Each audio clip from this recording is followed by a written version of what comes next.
ঐক্যবদ্ধ কমিশন যে প্রস্তাব সরকারের কাছে পাঠাবে, আমাদের কাছেও পাঠাবে, আমি মনে করি যে তার মধ্যে পিআর সংক্রান্ত কোনো ডাইরেক্ট প্রস্তাব থাকবে না। একটা জিনিস থাকতে পারে, কারণ সেই দিনের আলোচনা সভায় আমার যে আলোচনা হয়েছে সেইখানে আমরা কেউ কেউ এই কথা বলেছি, কেউ কেউ মানে অনেকেই বলেছি যে আমরা লোয়ার হাউসের পিআর বলছি না, কিন্তু মনে করি আপার হাউসের পিআর হতে পারে।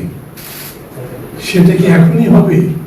এই সিদ্ধান্ত করে যাবে, কোনো অর্ডিন্যান্স করে হবে, না কিরকম করে হবে, এই সমস্ত এই ব্যাপারে কোনো বিস্তারিত কথা হয়নি।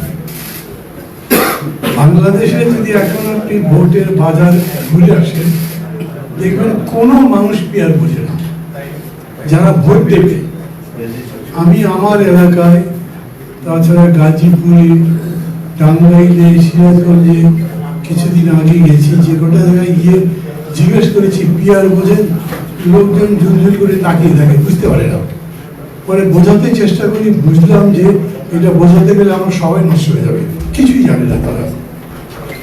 আমি বিশেষ করে জামাত তো এই ব্যাপারে সিরিয়াস, ওনাদেরকে জিজ্ঞেস করেছি, ভাই এই একটা বছর কি করবেন? কাউকেই তো কিছু বোঝাননি, আপনারা যে চান এটা বোঝাবেন তো।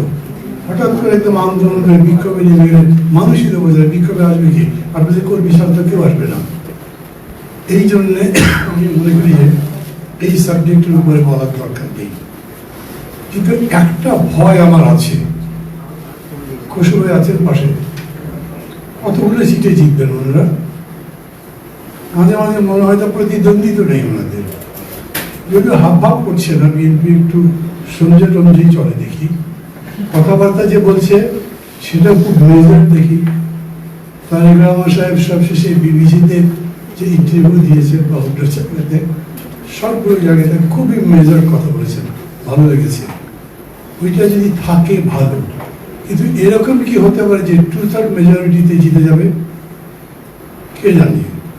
আর 2/3 মেজরিটি পেলেই মানুষের মাথা গরম হয়ে যাবে, কারণ তখন তো ধরাকে সরা জ্ঞান করে যায়, আপনি যা ইচ্ছা তাই করতে পারেন। আমি একটা চেক চাই, সেখানে চেক চাই বলে আমাদের একদম ইউনিটারি একটা গভর্নমেন্ট, সেই গভর্নমেন্টের মধ্যে আবার আমি আপার হাউস লোয়ার হাউস করছি কেন? এতে কোনো ফেডারেল স্ট্রাকচার নাই, কিন্তু তবু আমরা এটার পক্ষে বলছি, বিকজ একটা চেক অ্যান্ড ব্যালেন্সের জন্য আমি মনে করি আপার হাউস লোয়ার হাউসের চেক অ্যান্ড ব্যালেন্স রাখতে হবে।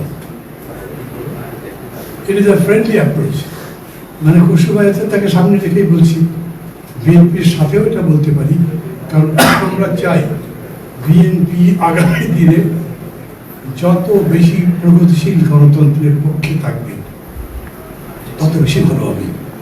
বিএনপি যদি আওয়ামী লীগের মতো ওই 7 মিনিট বা 15 মিনিটের ব্যবধানে একটা পাশার মার্কা আইন পাশ করে ফেলে, তো ওর চাইতে ডিজাস্টার বর্তমান সময় তার হবে না।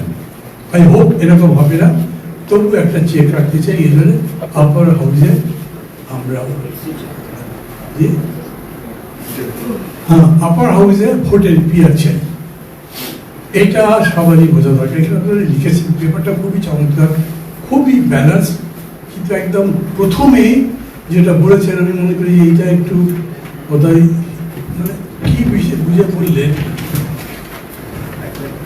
ফার্স্টে যেটা বলেছেন যে সংখ্যানুপাতিক প্রতিনিধিত্বের ভিত্তিতে প্রস্তাবিত উচ্চকক্ষ বা সিনেট গঠন করলেই সরকারের জবাবদিহিতা নিশ্চিত হবে না, এটা বলছেন। সরকারের জবাবদিহিতা নিশ্চিত হবে কি? আমরা সিস্টেমটা বলছি, ধরেন একটা অ্যামেন্ডমেন্ট লোয়ার হাউস দিল, আপার হাউস সেটা হোল্ড করতে পারে, করবার পর তারা সেটা সাপোর্ট করলো না, তারা ঠিক মনে করলো না, তারা এইটা আবার নিচের কক্ষে পাঠিয়ে দিতে পারে।